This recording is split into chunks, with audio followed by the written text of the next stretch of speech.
Hey there, welcome. English grammar can be a real headache, right? Especially the verbs. Well, today we're going to tackle one of the trickiest parts and make it super, super simple. Seriously, you're about to level up your English in just the next few minutes. Okay, so we've all been there, right?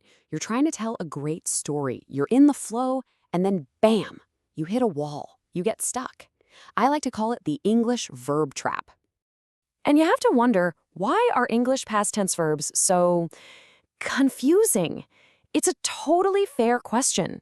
I mean, you spend all this time learning the rules, and then it feels like the language just turns around and breaks them all. It's kind of illogical, and let's be honest, it's super frustrating. And this slide it shows the problem perfectly. On one side, you've got the easy stuff, the simple, predictable verbs where you just tack on an ed. Walk becomes walked. Talk becomes talked. Easy. But then you've got the other side, and it is just chaos. Go turns into went. Think becomes thought. What? It feels like there's no pattern at all. But what if I told you there's a secret, a kind of shortcut, a hidden path right through that confusing jungle of verbs, one that can make you sound more fluent, like right away? Get this. What if there's a whole group of really common verbs that just don't change at all? Yep, you heard me.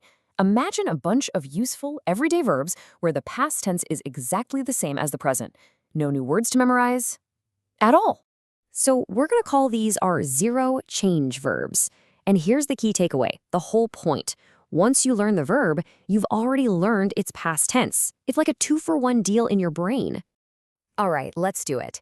Let's start building your toolkit of these amazing verbs. You're going to want to pay close attention here because these guys are about to become your new best friends in English. For real. Okay, first up, a super common one you probably use all the time, cut. So if you did this in the past, you'd say, yesterday I cut my hair. Not cutted, that's not a word. Just cut. Simple, clean, correct. The word just doesn't change. Okay, next one. The exact same simple rule applies to another short, powerful verb, hit. So picture a baseball game from last week.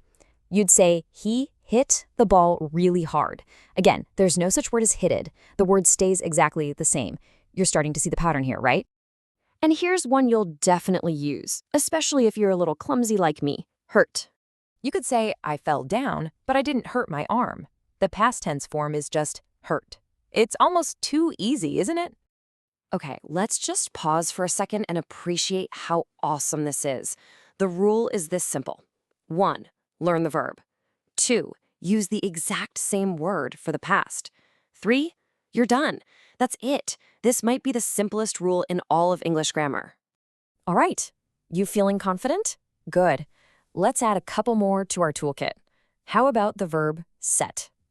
Think about last night. She didn't setted the table. Nope, she just set the table for dinner. It is so beautifully simple. Okay, here's another great one, especially for sharing information, spread. So, he told everyone the news.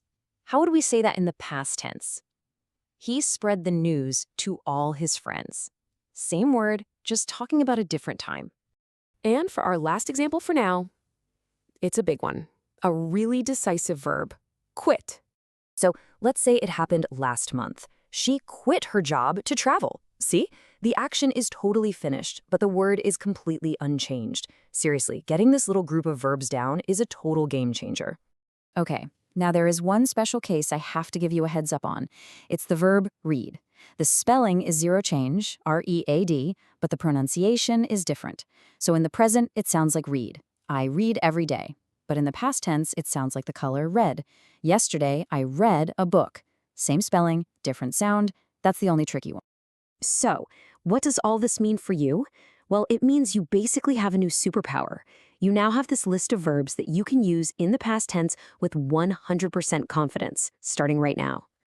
And here it is, your complete starter toolkit. Just look at this list. You've got bet, burst, cast, cut, fit, hit, hurt, let, all the way down to spread. That's a whole bunch of really powerful verbs that are now, for you, incredibly simple. You never have to worry about changing them again.